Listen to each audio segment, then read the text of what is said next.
Students are not allowed to bring any athletic equipment like this tennis racket on a bus.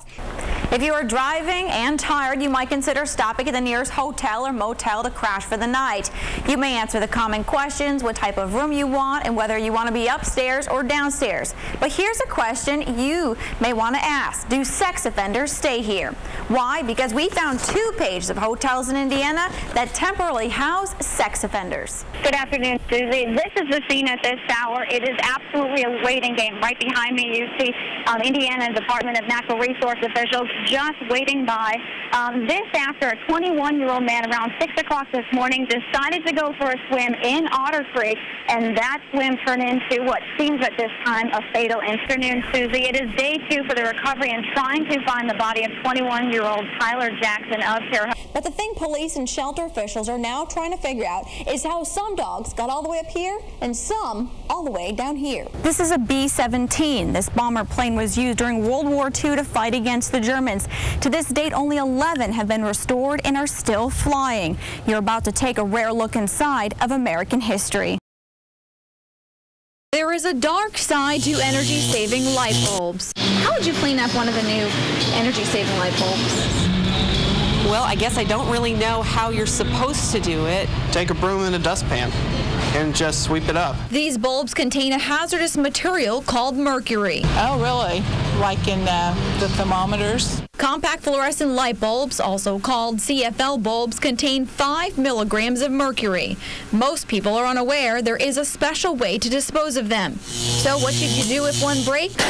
According to the Environmental Protection Agency, you're supposed to put on gloves. Then you're supposed to let the room air out for about 15 minutes. You're then supposed to sweep it up and then continue sweeping it up into a Ziploc bag. Then you have to put it in another bag and seal it up.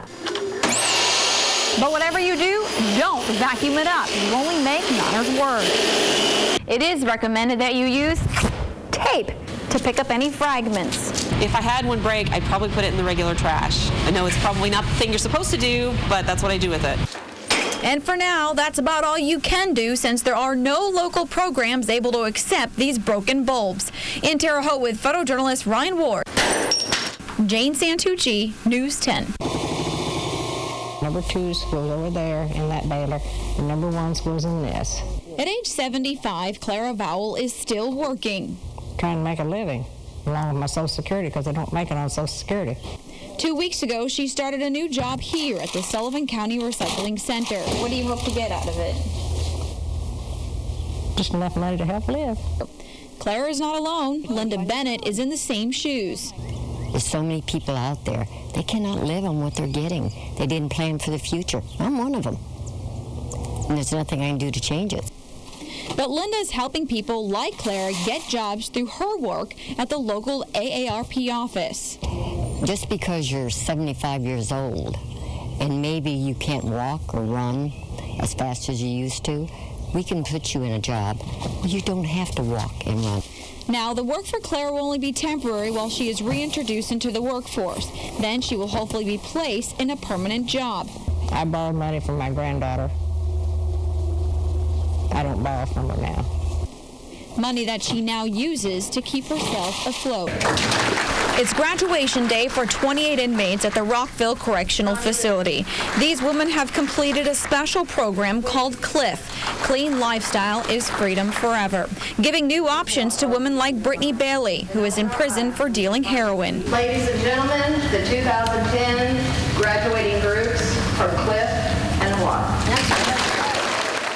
I've shed a lot of tears. I've drug up past that I never thought I would drug up again, and I did it sober. The commencement began with an address by Indiana Governor Mitch Daniels. As best we can tell, these 28 brave women that we're looking at here have a head start that many did not have. We know it is working.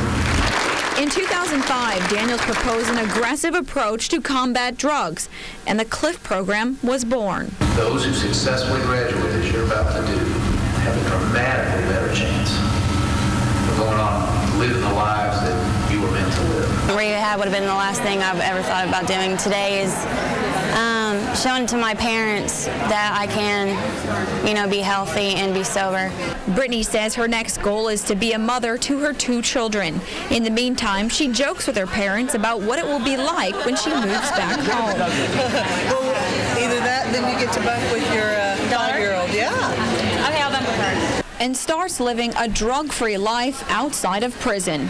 In Rockville, Indiana, with photojournalist Tony Casasilla, Jane Santucci, News 10.